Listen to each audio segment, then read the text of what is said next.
Today we are going to start our next topic, that is that we have covered the attitude. Now we are going to cover the attitude change, and in this we are going to discuss different theories which comes under the heading of attitude change, and how the models have proposed that attitude could be changed.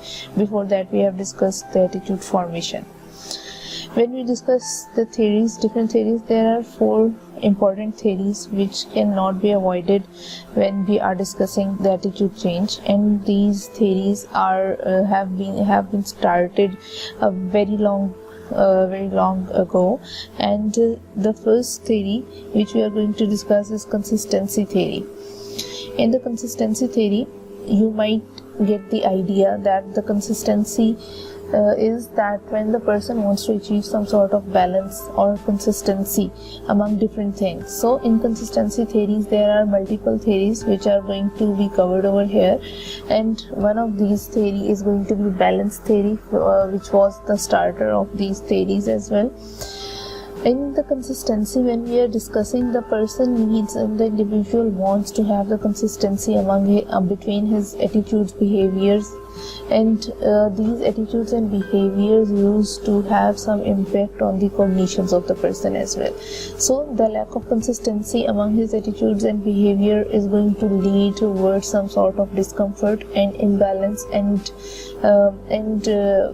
some sort of conflict in his attitudes and behaviors, for which the person is going to strive to have the balance back in his own cognitions and attitudes. So he is going to try to achieve that balance by decreasing that discomfort and the conflict among his attitudes and behavior. As we have discussed earlier, that the first theory which we are going to discuss is balance theory. Balance theory was introduced in 1958, and in this the relationship between perceiver, another person, and an object was found.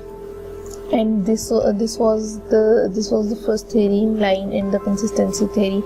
In this theory, the researchers understood that the consistency is required between the perceiver, another person, and an object. So the consistency was required in these three main areas which were focused under the balance theory, and the relationship between these three areas could lead towards the positive or the negative cognitive perceptions in that domain. And in balance theory, there were 8 configurations, or we can say there were 8 states which were proposed, and the 4 states were balanced and the 4 were the unbalanced states, and the unbalanced states would lead towards the unstable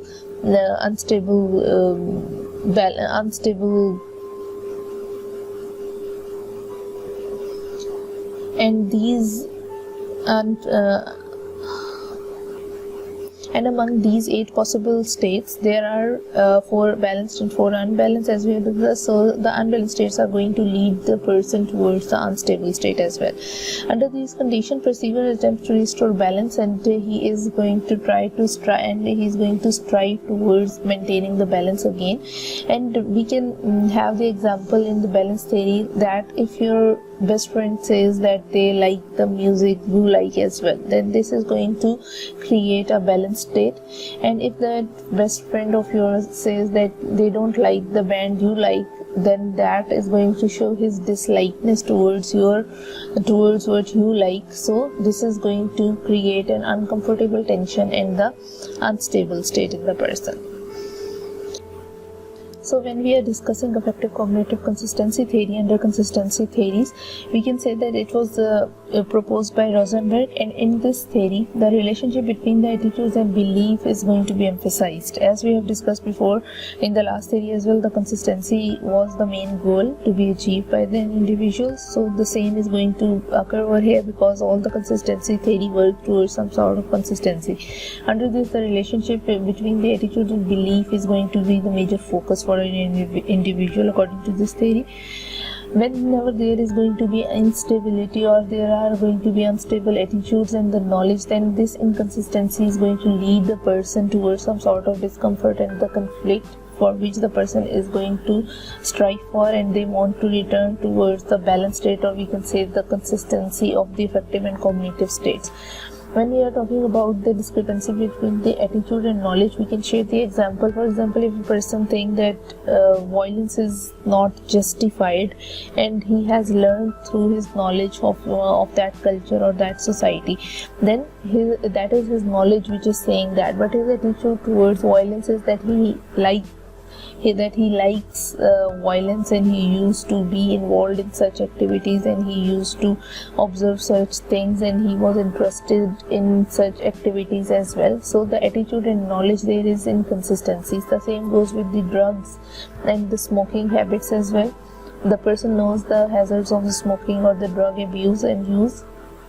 Still, that knowledge is not enough, and that is going to create inconsistency with his attitude, as he is more towards using those drugs or smoking habits just because of fears or by his own personal liking and interest as well. So there is a inconsistency. The person is going to achieve effective cognitive consistency. According to this, they are trying to achieve the consistent behavior. The persuasive communication attempts to change the affective component. We can say that when people come across persuasive or influencing communications, or that they are being influenced by someone's statements or by some other gesture or by observing another person, then that persuasive communication or that influencing aspect of their environment could directly change their cognitive component, and that cognitive component could change the affective component. For example, the cognitions are going to be changed, and those cognitions are going to change the feelings of that person regarding that attitude. For example, if someone is going to influence that person by saying that violence is bad in every aspect, and they are going to pursue him or influence him and have a very strong argument around it, then that thing is going to change his cognitions, and then in the cognitions are going to change his feelings around that particular concept. Now we are moving towards cognitive dissonance theory, and this is the most renowned theory in the social psychology, and whenever the attitudes are discussed, cognitive dissonance theory is the main theory which used to be discussed a lot, but now it is losing its significance. We will discuss it later, that how it is losing its significance. Whenever we are discussing cognitive dissonance theory, we can take it as an alternative for the Rosenberg theory, because these two are very much close to each other and very much associated with each other. In Rosenberg's theory, the thing we were discussing and the relationship we were talking about was between the affect and the cognitions, and in Festinger's theory, which was introduced by Festinger, the cognitive dissonance theory, then that examines the consistency among cognitive elements. For example, the person's belief about oneself, his behavior, and the environment. So these are the three things which are under consideration in cognitive dissonance theory. We can say that dissonance or conflict or the inconsistency is going to occur whenever the situation or the elements in the situations are going to be inconsistent. This inconsistency could be logical inconsistency or psychological inconsistency, because both of these aspects are going to deviate the person from the balance they want to achieve or from the consistency they want to have. Person could experience these in different inconsistency because of the cultural or societal pressures, or his specific or his personalized opinions about certain things, or some of the experiences he might have gone through in the past, or he is going through, or he is observing in his environment. So all of these things could create these sort of inconsistency psychologically and logically. We can take the example of smoking and the drug use as well under this condition, that those could be logically or psychologically inconsistent with his ideas. So when we are moving onwards, we can say that dissonance is actually the force, and that is actually the conflict for which the person tries to satisfy that, or to be comfort with that, or to be consistent with that. So that dissonance is actually a motivating force which forces the person and which motivates the person to reduce that conflict and return to the consonance and the balance. When a person is faced with dissonance, they they just try to avoid the situation, or they just try to avoid the information that may increase the dissonance. For example, if the person knows that smoking is injurious to their health, then what they are going to do, that they are going to avoid the situation. By situation we can say people who used to say these things most of the times to them, that smoking is not good for health, they are going to avoid those situations, or they could avoid those information. For example, whenever they are going to go through, or they come across some sort of hazards, or they come across some sort of a blog or some sort of news about the hazards of smoking, they are going to avoid that. So they are not interested in getting that information which is going to increase their dissonance about that particular thing. There is an important experiment which is very much significant in the development of cognitive dissonance theory, which was done by Festinger and Carl Smith, and both of them reported that experiment, which is very much controversial and which is very much influential as well in that time, because that was the main experiment and that was the main idea which actually promoted and started the concept of cognitive dissonance theory. In that experiment, the researchers and the experimenter took male undergraduates, and they were given two very boring tasks, and in those two tasks they were supposed to be doing that, and after doing that particular task they were asked to convey the same thing to the subject who is going to be waiting in line. The researcher asked the participants of this task one by one, and when they completed that task, they asked the participant that after completion, and which was a lie by an experimenter falsely claimed that an assistant is on leave who is supposed to convey the same task, that what they have to do and what this whole situation was and how interesting that activity was. So they have to communicate this to the next subject who is waiting in line, about the interest they had in that particular activity. So after that boring task which was completed by them, they had to convey that to the next person, but when they were going to communicate that to the next person, they have to falsely claim that that task was very interesting. So the experimenter lied about that assistant is on leave, so they are supposed to do that part and they will be paid money as well. So this was the main point of that experiment, because Festinger and Carl Smith introduced critical dissonance theory incentive, that was that they differentiated the amount they introduced to the participants for their service of communicating that task to another person waiting in line, or the participant, and that waiting participant was not actually the participant or the subject, but that was a confederate to which they were going to disclose that task activity. So they introduced two different incentives were given. Half of the study subjects were offered $1 and the half were offered $20. So that was to check whether in either way the amount is going to change their attitudinal behavior and their dissonance and what effects they are going to have. So as suggested and as it was hypothesized and anticipated by the researcher, the compliance with the researcher's request was greater when the amount was larger, and the counter-attitudinal behavior was considered by the student as justified, because they used to receive that much amount which was compensating their attitude change behavior. So there was little dissonance. After the money and after giving them the money and whenever they introduced the whole experiment to another subject. After that, they were interviewed by an interviewee, and that interviewer asked them the general questions among many which they used to answer, and that was excluded from the experimental part, so they were open to share their feedback.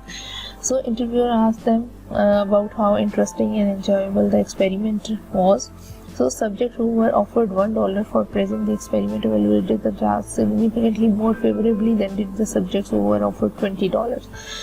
And the attitude of the student who received $20 did not differ from the control subjects who participated in the dull task, because these two findings are going to be justified and are going to second the hypothesis which was held up by Festinger.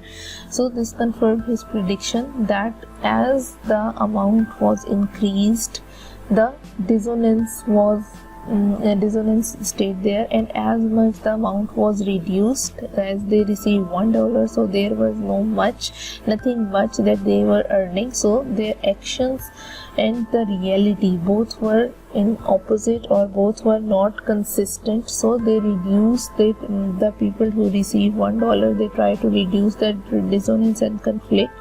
So it changed their attitude, and it was easier for them to change their attitude because they were constantly working on comforting that dissonance and achieve the balance. So they achieved that. Thus attitude change occurred to reduce the students' level of dissonance.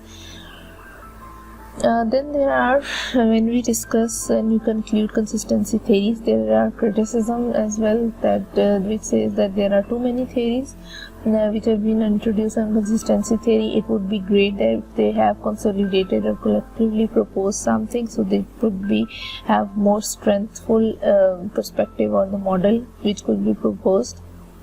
Secondly, the interest in these consistency theory, and especially and as well as the cognitive dissonance theory, has been decreased because there are a number of understanding about the processes which are involved in these, and they are being covered by other models and the perspectives which were proposed later as well. So let's move on towards the early learning theories. When we are discussing the early learning theories, they have been discussed before as well, so we are not going to go in depth detail about these early learning theories because they are so much in line with the behavioral or behaviorism as well. They were developed during 1950s and 60s, and as we have discussed before, the classical conditioning and operant conditioning are going to come under this. And we have discussed in attitude formation how classical conditioning and operant conditioning used to have their impact on the attitude formation. So attitude change is going to work in the same way as classical conditioning. If the neutral stimulus is going to be introduced repeatedly with the unconditional stimulus, then they are going to have some sort of association and link, and the same goes with the operant conditioning, that the reward or the punishment could play its role in strengthening or weakening the person's attitude in the attitude change. Next, let's move towards the social judgment theory. And the social judgment theory focuses that how people's attitudes which they used to hold before are going to distort their perceptions of their positions, educated and persuasive message, and how such perceptions mediates persuasion.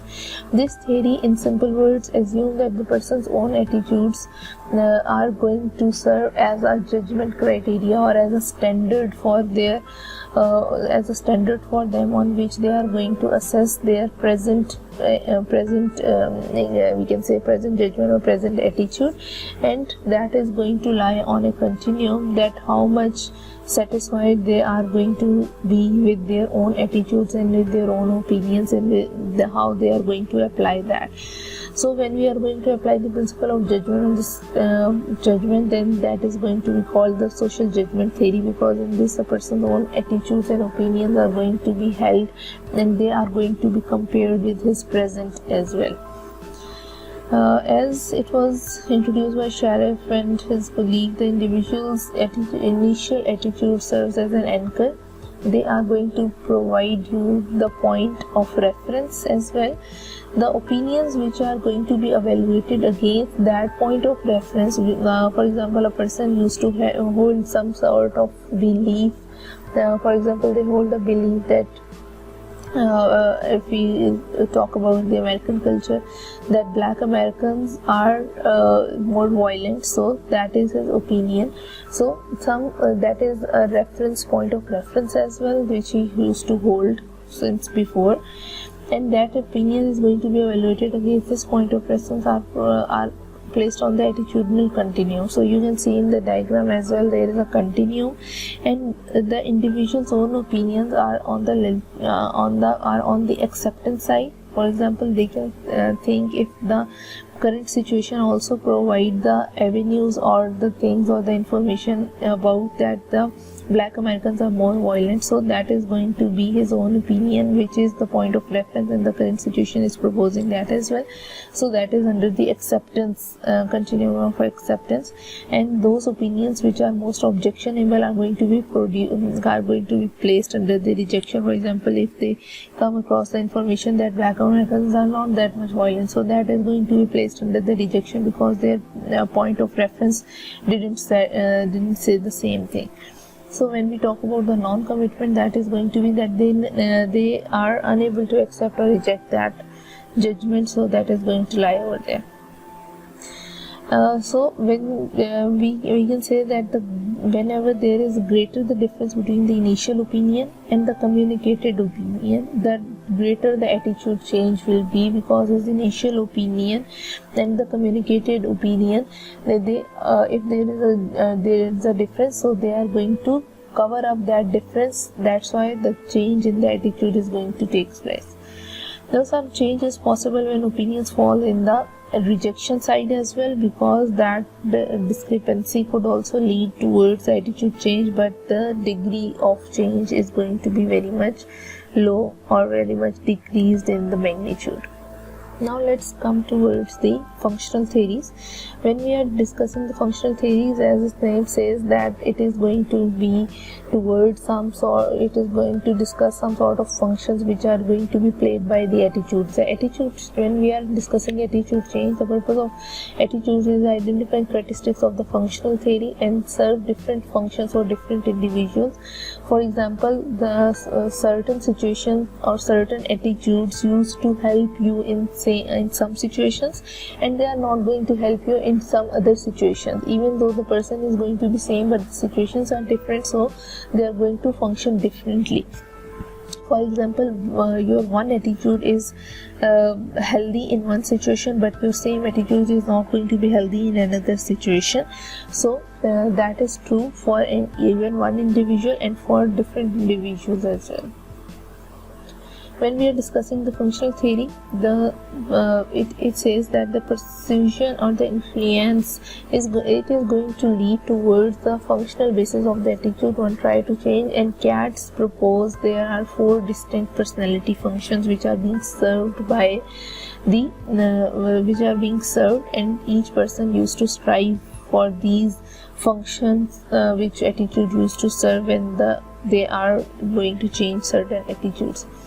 The first is utilitarian function. We can say we can relate it with the utility as well, and this function acknowledge that one is linked with the behaviorist principle as well, and you can totally understand it, as we have discussed it several times before as well, that in utility or the rewards and punishments are associated. So whenever there is going to be a reward, the person is going to be more motivated to change his attitude, and whenever there is a punishment in the environment, then the person is less likely to change his attitude. The second function which is proposed by Katz is that knowledge function. So whenever the person and the individual is going to have or gain a meaningful, stable or organized view of the world, for example, he is trying to make the things easier for themselves, they are trying to make things more meaningful and less ambiguous and less abstract for themselves. So what they are going to do is that they are going to attain some sort of knowledge from that particular situation, and they are going to keep that knowledge intact, and they are going to use that knowledge in the future whenever that knowledge is going to be required, and that could be served easily, and they don't have to think about that particular thing every time. For example, as we have discussed the Black American example, so if they have formulated one attitude and that is going to function, it is going to help them, as they have learned some more information about that particular attitude, so they are not going to think about that attitude every time, but they have already they have the knowledge, so that is going to serve their purpose. For example, people's attitude towards school is going to be, if they are that is positive, then whenever they are going to ask about that, so they are going to say the same thing without much concentration about that particular thing. So same goes with our different attitude, because once we know and once we understand that information, or that once we have the knowledge which is required to have an attitude, then we are going to sustain that attitude, and that is going to serve the function. The third is ego defensive function, that is linked with the psychoanalytic principle, in which we say that people used to use defense mechanisms to cover up the gaps and the weaknesses in their attitudes, and they whenever they want to resist the attitude change, they are going to use the defense mechanisms as well. That could be denial, repression, projection, and anything else. We have discussed the definition over here, that if a school student thinks that he is not so good in chemistry, so he can think that chemistry is for nerds and I don't want to be a nerd, that's why I do not like chemistry. So this is one explanation, and this is one defense mechanism which he is using. Or if he likes chemistry, then he is going to say that every good student likes chemistry, that's why I like chemistry and I am a good student. So this could be in any way possible. So next, in the last function, which is that value expressive function, and this function is going to acknowledge that the importance of self-expression and self-actualization. In this, the person is going to achieve the self-esteem they are going to have, and they want to have that self-esteem which is going to show them that their attitude is going to be persistent, and that is going to serve their purpose for their attitude to be sustained and to be consistent. Now, for example, a person who draws self-esteem from being liberal and an environmentalist is motivated to hold the attitude that reflect these ideologies. So the person is going to have the self-esteem from his own ideas and from his own attitude which he used to hold. So that is going to show how much he stood up with his own ideas in understanding. So this is how we can conclude. If you have any questions regarding the theories of attitude, you can ask anytime. Thank you.